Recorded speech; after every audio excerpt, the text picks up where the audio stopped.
Մամ, ձանձրանում եմ, հիմա ինչ անեմ։ Բան չկա անելու։ Այսպիսի արտահայտություններով հաճախ մեր երեխաները գալիս են մեզ մոտ։ Եվ ծնողի մոտ առաջին ռեակցիան երեխային ինչ-որ հետաքրքիր բանով զբաղեցնելն է։ Կարող է ծնողն ասել՝ «Օ, գնա գիրք կարդա, գնա այս արա, այն արա», կամ «Ինչ կուզես անել» եւ այլն եւ այլն։ Այսօր ուզում եմ խոսել ձանձրույթի մասին։ Ինչ է ձանձրույթը,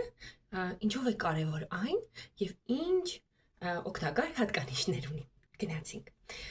Ուրեմն ձանձրույթը դա այն վիճակն է, երբ երեխան հոգնում է տվյալ իրավիճակից, որտեղ որ է, եւ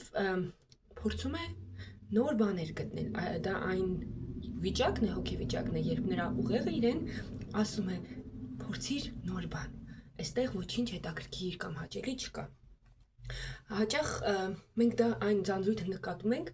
որպես բացասական հույզ եւ փորձում ենք ամեն կերպ երեխային շեղել ուրիշ բաներով, որպեսզի նա չձանձրանա։ Եվ ձանձրույթը իրականում այնքան էլ հաճելի վիճակ չէ եւ զգացողը նույնպես փորձում է դուրս գալ ձանձրույթի վիճակից։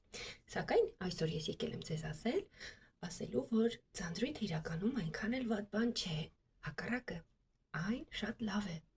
Երբ երեխան ձանձրանում է, նրա ուղեղը սկսում է երևակայական մտածողություն օգտագործել։